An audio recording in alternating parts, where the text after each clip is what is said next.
আসসালামু আলাইকুম। আমি এখন অবস্থান করছি চীনামাটির পাহাড়ে। এটি নেত্রকোনার বিজয়পুরে অবস্থিত। মূলত এখানে যে পরিমাণ চীনামাটি মজুদ আছে এটিতে কয়েকশো বছর চলা যাবে। প্রায় 300 ধারণা করা হচ্ছে 300 বছর এই চীনামাটির পাহাড়ের ও আশপাশের এলাকার যে চীনামাটিগুলো মজুদ আছে এই চীনামাটি দিয়ে চলা সম্ভব। এগুলো হচ্ছে চীনামাটি, দীর্ঘদিন ওই রোদে পড়ে বৃষ্টিতে ভিজে এরকম কালো আকার ধারণ করেছে।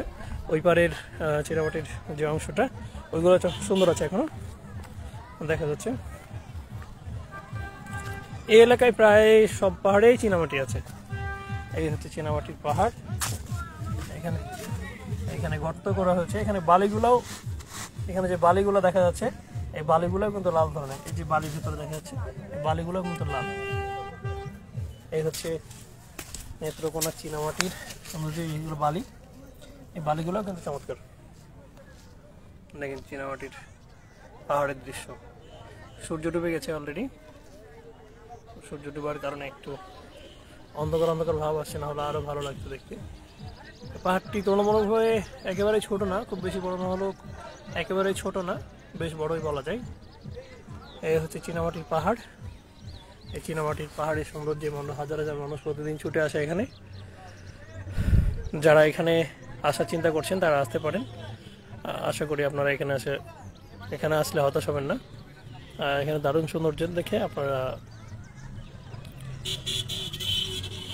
বেশ সময় উপভোগ করতে পারবেন বলে আমি আশাবাদী।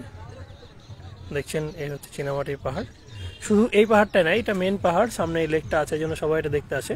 এরকম আরো বেশ কিছু পাহাড় আছে এখানে, যে পাহাড়গুলোটা পুরোটাই হচ্ছে চীনামাটি দিয়ে তৈরি। এই হচ্ছে চীনামাটির পাহাড়, সুন্দর চীনামাটির পাহাড়ের দৃশ্য। আর সামনের দিকে এই জায়গাটা হচ্ছে চীনামাটি খনন করার সময় এটা একটা লেকের মতো সৃষ্টি হয়েছিল। এটা তখন থেকে এই লেকটা আছে এবং এটা সাদা পাথরের লেক হিসেবে পরিচিত। এই জায়গাটার নাম বিজয়পুর।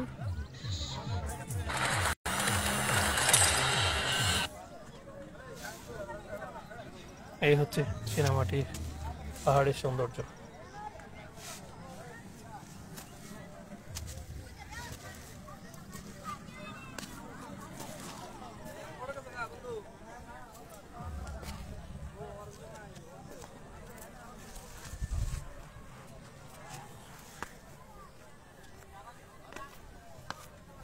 জায়গাগুলো একটা কালো, এই জায়গাটা হলুদ। আসলে চীনামাটির অনেক ধরনের কালার, এক একটা জায়গা এক এক রকম। কোনো জায়গায় হলুদ, কোনো জায়গায় সবুজ। এই জায়গাটা যেমন হলুদ, এই যে দেখেন একদম হলুদ এই জায়গাটা। চীনামাটির পাহাড়ে আমাদের পাহাড়ের মাটিগুলো কালার কিন্তু এখানে হলুদ। এভাবে এক একটা এক এক কালার। এখানে নানান কালারে চমৎকার আবহাওয়া সৃষ্টি হয়েছে। তো আশা করি যারা চীনামাটির পাহাড়ে আসবেন তারা দেখে অনেক আনন্দ পাবেন। আজকের মতো এখানে শেষ করছি। সন্ধ্যা হয়ে গেল, এখান থেকে ব্যাক করবো। আল্লাহ হাফেজ, আসসালামু আলাইকুম।